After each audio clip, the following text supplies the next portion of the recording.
Bonjour à toutes et à tous. Aujourd'hui, je souhaite vous partager une expérience assez unique que j'ai vécue en collaboration et vous allez voir que le terme de collaboration, il prend tout son sens aujourd'hui avec une intelligence artificielle pas mal avancée qui s'appelle ChatGPT O1 Preview. ChatGPT O1 Preview est sorti, si je ne m'abuse, le 12 septembre et donc dès le lendemain, j'ai fait mumuse avec ce nouveau modèle d'OpenAI et vous allez voir à quoi je l'ai appliqué. Je l'ai appliqué justement sur la modélisation financière d'un projet complexe de réseau mutualisé d'objets connectés en Haute-Savoie. Et pour rien vous cacher, c'est exactement un projet concret sur lequel je travaille actuellement, Océane. Donc vous allez voir que cette aventure m'a permis de constater un changement radical de paradigme dans la manière de concevoir et de développer des technologies grâce à l'intelligence artificielle. Je vais vous présenter ma démarche, les méthodologies employées et comment cette collaboration entre l'homme et la machine peut transformer notre approche des projets d'infrastructures complexes. Alors, quoi de mieux pour commencer qu'un schéma? J'aime bien les schémas. Donc, tout a commencé lorsque moi j'ai sollicité ChatGPT pour m'aider à élaborer des scénarios financiers pour le projet d'IoT. Donc, pour vous expliquer la démarche de mon tout premier prompt, voilà, j'ai fait ce petit schéma. Donc j'ai fourni un certain nombre d'inputs. En vert, c'est ce, grosso modo, vous allez voir, que j'ai fourni dès le tout premier prompt. Donc je lui ai donné par exemple des éléments d'études de couverture radio, de nombre de passerelles LoRa, de coûts de maintenance, de coûts d'études, de couverture, de différents coûts de passerelles. Et alors d'ailleurs à ce sujet, les coûts que vous voyez, les tarifs qui sont mentionnés sur cette diapo et au long de la simulation, sont des tarifs fictifs, bien entendu. Pour rien vous cacher, je suis allé sur une autre IA qui s'appelle Perplexity.ai pour lui demander de me trouver des tarifs de marques de passerelles très connues dans le domaine de l'IoT pour les collectivités territoriales pour avoir des tarifs publics. Et donc voilà, j'ai ajouté par exemple le coût de la passerelle plus le coût d'un injecteur PoE, etc. pour avoir ces tarifs. Et pareil pour le coût des installations. Bon, c'est grosso modo, ce sont des tarifs qui sont globalement acceptés dans le domaine de l'IoT. Et alors, ce qui est intéressant au final, c'est qu'une fois qu'on aura rendu tout ça, c'est de pouvoir jouer avec nos propres chiffres et pour le coup des vrais chiffres. Mais ça, je vous laisserai faire par vous-même. Et là, encore une fois, un rappel, on ne donne pas de vrais chiffres, on ne donne pas de données confidentielles, de données personnelles, de données qui relèvent du secret des affaires. On est là avec ChatGPT O1 Preview sur une IA qui est basée aux États-Unis. Donc voilà, on ne donne rien de confidentiel ou de personnel par principe. Donc, les petites boîtes, les petits rectangles mauves, ce sont des idées qui sont apparues au fur et à mesure des itérations de mes différents prompts. Donc, vous allez voir le nombre de collectivités territoriales, la liste, des taux de pénétration sur 10 ans. Après, on a réfléchi sur des scénarios de montée en charge, rapides ou lents, des tarifications dégressives. Et pour rien vous cacher, là, j'ai pas fait du tout dans l'original. J'ai regardé ce que faisaient nos voisins du ciel 42 avec leur réseau d'objets connectés 42 dans la Loire. Et donc je me suis basé, je lui ai demandé de réfléchir par rapport à cette tarification dégressive. Ensuite, on a commencé à réfléchir aussi sur le financement, le mode de financement avec de l'emprunt, d'abord de l'emprunt classique. Puis je me suis dit, tiens, il y a aussi l'intracting de la Banque des Territoires qui existe. Et qu'est-ce qui se passe si on lui demande de réfléchir sur 50% du CAPEX avec l'intracting, etc., avec une durée de 10 ans. Et puis du coup, on arrive justement, in fine, aux modélisations financières avec le calcul des coûts totaux, calcul des revenus en fonction des montées en charge, l'impact justement de ces scénarios de montée en charge, les notions de cash flow, donc de flux de trésorerie annuel et cumulé, les annuités de l'emprunt, et puis bien entendu des indicateurs financiers clés. Voilà. Tout ça, vous voyez, là, ce qui était très important pour moi, c'était de voir l'importance de cette modélisation pour m'aider éventuellement à prendre des décisions ou à donner en tout cas des conseils pour aider à prendre des décisions. Vous voyez que là, du coup, on va arriver dans un nombre de prompts, hein, dans un enchaînement de prompts qui est complexe parce qu'on est sur un projet complexe. Et là, du coup, on va voir que cette IA, GPT-o1 Preview, elle a tout son sens. Hein, elle a vraiment tout son sens sur des calculs mathématiques, de la réflexion complexe, des enchaînements. D'ailleurs, ça s'appelle, ce que met en œuvre GPT-o1 Preview, ça s'appelle la chaîne de pensée, Chain of Thoughts, ce que ne fait pas nativement le GPT-4 classique. Voilà. Alors, on va basculer justement sur l'interface de ChatGPT. Et donc, vous voyez, tout commence en fait par un prompt, hein, quelque chose de un prompt déjà, un prompt classique, on va dire, mais relativement complexe, c'est-à-dire où je fais jouer un rôle, en l'occurrence un persona, qui est le mien, un expert, etc. Et on lui explique ce qu'il doit faire, vous voyez. Je vous laisse lire, hein. Alors, vous voyez que le prompt est très long, je lui donne les objectifs, je lui donne le contexte du projet, etc. Ce qui m'intéresse, c'est de vous emmener directement sur la structure des coûts d'investissement, par exemple. Coûts d'investissement, coûts de fonctionnement, que je lui donne en entrée de cette manière-là. Donc ça, c'est le tout premier. Voilà, donc on découvre ensemble, je lui demande qu'est-ce qu'il va devoir faire. Ben, il va devoir réaliser justement, euh, il va devoir réaliser des scénarios de modèles économiques que le syndicat mixte présentera aux collectivités territoriales.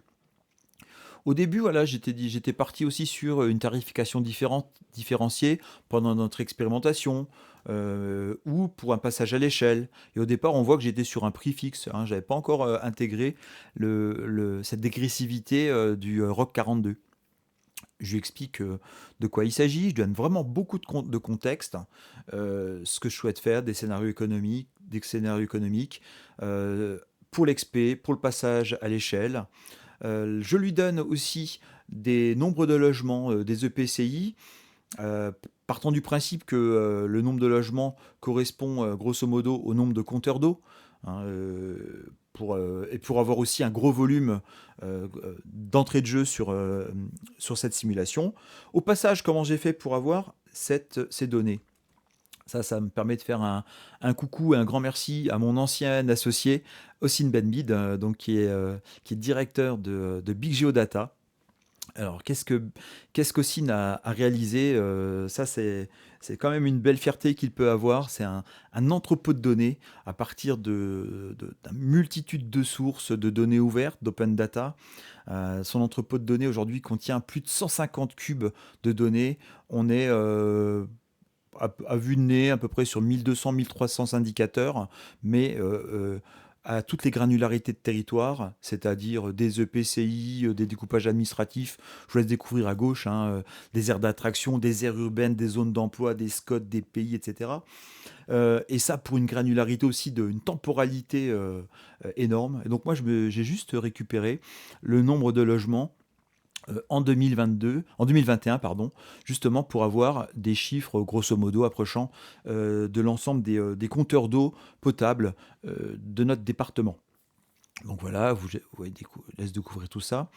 Donc il s'agit de déterminer combien d'objets à 0,30 euros par mois sont nécessaires pour rentabiliser le projet. On imagine que la rentabilité du projet doit être atteinte à la 5e année. Au passage, vous voyez la quantité, déjà la structuration du prompt et la quantité d'éléments qui vont être fournis à ChatGPT, hein. Euh, donc je lui demande d'intégrer le recours à l'emprunt à partir de l'année 2. Je lui demande de se concentrer par principe sur trois hypothèses. Abonnement fixe, abonnement avec un coût par objet par mois, ou juste un abonnement avec un coût par objet, ou toute autre proposition qui juge pertinente, et un scénario un peu plus particulier où, à partir d'un prix à 0,30, il doit déterminer la quantité d'objets nécessaires pour atteindre un seuil de rentabilité. Dans tous les cas, je lui demande d'être explicite et pédagogue dans ses propositions et ses calculs, par exemple d'expliquer les notions de CAPEX, etc. Et puis c'est parti. Et là, on voit la grosse différence avec le GPT-4 4o, c'est qu'il met en route la chaîne de pensée.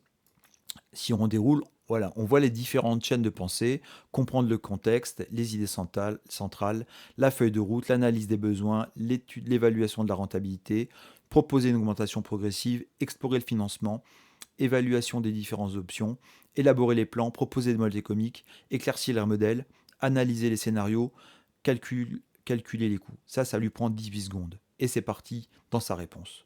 Je comprends parfaitement, etc. Et puis on commence à voir les définitions. Je lui demande de faire des définitions. Il me donne des définitions.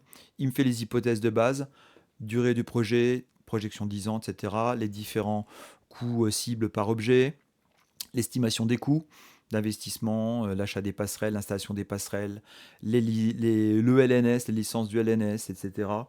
Total du CAPEX. On passe sur les coûts de fonctionnement, les cartes SIM, le nombre de passerelles pendant l'expérimentation, la maintenance des passerelles, la maintenance des antennes, la maintenance et le support du LNS, donc on a le total des OPEX. Et c'est parti pour les scénarios. Scénario 1, abonnement à 50 centimes par objet pendant l'expérimentation. On a les revenus, on a le cash flow, on a l'analyse. Scénario 2, passage à l'échelle départementale avec un abonnement à 30 centimes par objet. On a l'estimation. Rebelote, le CAPEX pour le département. Voilà, le nombre de passerelles, il a moyenné, voilà. C'est lui qui dit, supposons 500, puisque j'ai estimé entre 400 et 600, lui, il a fait la moyenne. Et ainsi de suite, et vous voyez qu'il fait il fait la totale du CAPEX, des OPEX, etc.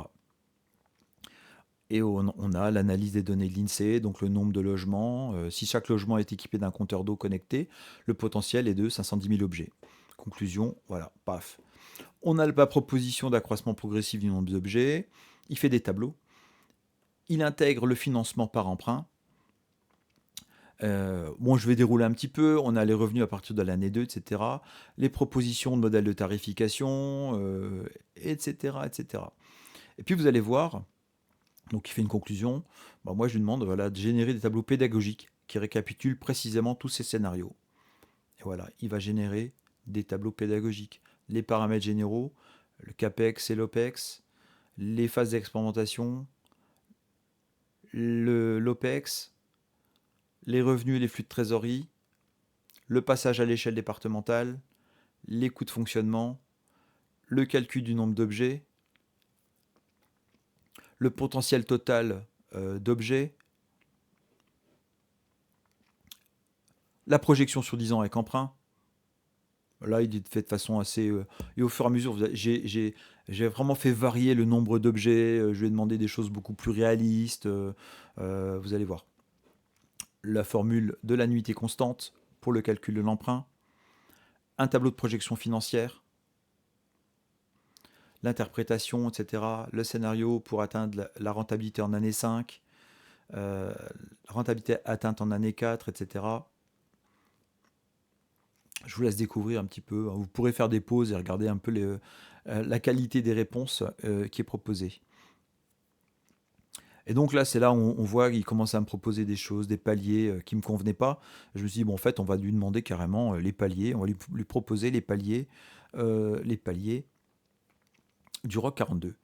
Bon, enfin bref, je lui ai donné plusieurs fois. On a eu tout un tas d'itérations. Vous voyez que c'est très, très, très long. J'ai itéré de... Voilà, c'est là que je vais proposer le ROC 42, par exemple. Je ne sais plus exactement. Voilà, très bien. Je vais recalculer tous les scénarios en intégrant le nouveau modèle de tarification basé sur le ROC 42. Et c'est parti. Donc ce qui est formidable, en fait, c'est qu'au fur et à mesure des réponses, on va pouvoir améliorer justement sa propre réflexion. Là, très concrètement, moi, je suis un peu dans le brouillard face à ces plans d'affaires, et j'ai besoin d'avoir. C'est comme si j'avais à côté de moi quelqu'un qui est vraiment bien plus expert que moi dans ces notions de prospective financière, de construction de business plan. Et que j'allais pouvoir lui demander en permanence de m'aider. Voilà. Et ainsi de suite. Voilà, vous avez compris le principe. Tant et si bien que je vais finir par, à un moment donné, lui demander de me construire le script Python qui me permet de générer en fait le fichier Excel qui me permettrait d'être totalement dynamique dans tous ces calculs-là. Voilà, j'ai compris au bout d'un certain nombre d'itérations, j'ai bien compris les différentes possibilités, etc. J'ai compris les seuils auxquels on atteignait le- les équilibres. Et je veux pouvoir maintenant jouer moi-même avec, avec un fichier Excel. Donc, eh ben, voilà, au bout d'un moment, il me génère un fichier, un script Python. Euh, et pour le coup, je lui ai demandé de mettre, bien entendu, tout en français, d'avoir de la documentation, de commenter son code, de documenter le fichier Excel. Hein, vous voyez au même temps, au passage, hein, les éléments que je lui ai fournis dans les prompts sont repris. Là, du coup, j'ai utilisé ChatGPT O1 Mini. O1 Mini, c'est aussi un nouveau modèle qui est sorti le 12 septembre et qui est vraiment pertinent et vraiment performant pour faire du code. Donc je vais demander la structuration dans O1 Preview et la réalisation du script Python proprement dit dans O1 Mini. Et voilà, donc vous voyez, c'est un code qui doit faire, je sais pas, 450 lignes à peu près, au moins. Avec, je lui demande même de me préparer à terme pour avoir un petit peu un tableau de bord, d'avoir des graphiques, etc., etc. Donc, ceux qui sont bien meilleurs que moi en code Python, vous pourrez également faire des pauses et juger de la pertinence de son code. En tout cas, moi, j'aurais été strictement incapable de produire ce code-là. En tout cas, incapable dans le temps dans lequel lui, il me le propose. Et surtout, le rendu final, qui au final, c'est un fichier Excel dont j'ai besoin. Et j'ai bien un fichier Excel. Alors, on va aller regarder ça tout de suite. Je vais passer sur mon fichier Excel et en même temps vous le rendre visible, ce fichier Excel. Et voilà. Et donc, vous voyez, je lui ai demandé, hein, bien entendu, dans la structuration du fichier dans OnePreview, qui me crée des onglets avec les paramètres généraux, avec nos collectivités. Et là, du coup, c'est même lui qui a proposé dans cet onglet d'avoir le nombre de logements et, par exemple, le pourcentage d'équipement en année 1. Vous allez voir pourquoi je parle de pourcentage d'équipement. Pourcentage d'équipement, on a après le pourcentage d'équipement, on a carrément le nombre d'objets de l'année 1, etc. Voilà. L'idée, c'est de commencer à avoir un peu une espèce de montée progressive, une densification progressive de notre réseau LoRa avec un certain nombre d'objets connectés. Et donc, comment il va remplir justement ces pourcentages progressifs? Eh bien, c'est avec l'onglet hypothèse, où il a généré une liste déroulante de montée en charge rapide, montée en charge lente. Voilà. Et c'est ça qui va me permettre d'avoir aussi, du coup, les revenus par collectivité en fonction du nombre d'objets et de la tarification qu'on aura indiquée. Là, on retrouve les données. Donc là, je vais pouvoir vraiment modifier, hein, mettre 1007, 1005, 1008, etc. Ce que je veux, en fait. Hein, les vrais chiffres, le jour où on passe un marché, en fait, et où j'ai les vraies valeurs, ben, j'ai plus qu'à remplir, en fait, mon tableau et avoir un peu le déroulement de mon projet. Les OPEX. Puis, bien entendu, vous voyez, il n'y a pas tous les CAPEX, il n'y a pas non plus tous les OPEX. Hein. C'est pour avoir une première idée. Les revenus. Les revenus, alors là, ben, si je me mets en progression rapide, alors oui, hop, voilà. Là on voit qu'il y a encore des limites. Ouais. Effectivement, il y a encore des erreurs dans ces formules. Il faut que j'aille voir pourquoi dans certains cas il m'a fait les formules, dans d'autres cas il est passé à travers. Voir si c'est un problème dans le Python, dans la génération du fichier, de la formule. On voit que dans certains cas il a calculé, dans d'autres non. Les flux de trésorerie en fonction justement des différents coûts, des différents paramètres entrés.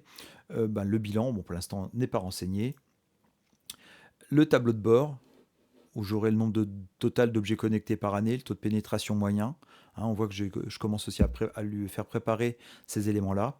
Des graphiques, alors là, c'est uniquement les flux de trésorerie cumulés. Pour l'instant, c'est complètement vide. Et puis, quelques éléments de documentation. Donc, que contient en fait ce fichier Excel. Voilà. Et donc là, on voit qu'on a vraiment une collaboration en fait entre l'humain Et puis une intelligence artificielle, hein. Ça, c'est clair qu'on est passé un nouveau cap. Alors, bah voilà, je voulais dire qu'en fait, cette expérience illustrait un changement majeur dans la manière dont on peut aborder des problématiques complexes grâce à l'IA. On voit qu'on est dans une collaboration étendue. Au lieu de se limiter à des tâches spécifiques, l'IA elle peut désormais participer activement à une réflexion stratégique, à une modélisation financière et à la planification de projets d'envergure. Elle permet des itérations très rapides, hein, sur des grandes quantités de données. On voit qu'on peut tester, qu'on peut affiner de multiples scénarios en un temps record. J'aurais été incapable. En fait, le premier prompt que j'ai fourni, donc la première réponse qu'il m'a donnée, très concrètement, j'aurais passé probablement une journée facile pour avoir les deux, trois scénarios et beaucoup, beaucoup moins affinés que ce qu'il m'a fait. Alors certes, hein, je reconnais, je suis vraiment pas expert, moi, en business model, en tout cas de cette ampleur-là et de ce niveau de complexité, pour moi. Ça donne, bah, vous voyez, ça donne quand même accès à des compétences, en tout cas, ça aide à comprendre des compétences pointues en finance, en ingénierie ou en gestion de projet, hein, qu'on peut mobiliser quasiment instantanément. Moi, ce que je souhaite retenir aussi en termes de méthodologie au cours de cette collaboration, on voit qu'il y a plusieurs éléments méthodologiques qui ont émergé. Un, déjà la définition claire des objectifs. Vous voyez que ça c'est important. Dès le début, moi je lui ai fourni une description précise du projet et des résultats attendus. C'est ce qui a orienté efficacement ces analyses. Deux, l'affinement progressif des hypothèses. Donc en ajustant progressivement les hypothèses, par exemple les taux de croissance, les coûts, les pourcentages d'équipement, on a pu affiner le modèle financier et obtenir des projections plus réalistes. Ce que je trouve intéressant aussi avec O1 Preview, c'est la transparence des calculs. On voit que ChatGPT détaille chaque étape des calculs, ce qui permet de vérifier la cohérence des résultats et de comprendre les implications de chaque paramètre. C'est ça en fait qui était le plus important pour moi, hein. Très concrètement, c'est ça que je cherchais à vérifier et à voir si vraiment ils avaient fait des progrès à ce niveau-là. L'intégration de variables externes, hein. On voit qu'on a inclus des éléments comme le dispositif Interacting de la Banque des Territoires et intégrant aussi des options de financement innovantes dans le modèle. On voit aussi à chaque étape qu'il a, en lui demandant bien entendu, il a fourni une documentation des hypothèses, des formules et des méthodologies qu'il a utilisées. Ça facilite vraiment le partage et la compréhension du modèle avec d'autres parties prenantes. Bref, on voit que la collaboration homme-machine aboutit à la conception d'un fichier Excel qui est complet, qui intègre tous les scénarios envisagés, en tout cas qui permet de réaliser tous les scénarios qu'on veut. On peut réaliser une simulation dynamique du plan d'affaires de ce projet IoT. Cet outil, au fur et à mesure qu'on va le remplir, eh bien, il va pouvoir aussi servir de tableau de bord pour suivre le projet.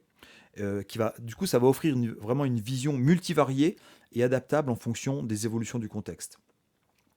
Donc, s'il y a un message à adresser aux décideurs, aux élus, aux directeurs généraux de services, aux directeurs de services techniques, aux directeurs des systèmes d'information, aux directeurs administratifs et financiers, aux secrétaires généraux, aux secrétaires de mairie et aussi aux organismes tels que le CNFPT ou l'INET, on voit bien que cette expérience, elle démontre le potentiel immense de l'intelligence artificielle pour accompagner les collectivités territoriales dans la conception, la planification et la gestion de projets complexes. La collaboration homme-intelligence artificielle, on voit bien que c'est plus une vision futuriste, mais que c'est une réalité qui est accessible et qui peut vraiment transformer nos méthodes de travail. En tout cas, ce qui est clair et net, c'est que ça transforme les miennes de méthodes de travail. Donc moi, j'ai qu'une seule chose à dire, c'est d'explorer, d'essayer, et surtout de se former. Voilà, vraiment, il faut se former à ce prompting, à ces méthodes de prompt engineering, comprendre vraiment comment toutes ces choses-là fonctionnent et le comprendre de façon éthique, de façon raisonnée. Voilà.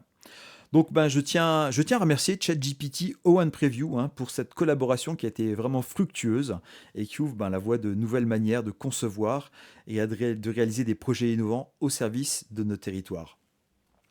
Voilà, j'espère qu'on se retrouve bientôt dans une prochaine vidéo. En tout cas, un grand merci d'avoir suivi celle-ci. Elle est assez longue et je vous souhaite une bonne journée.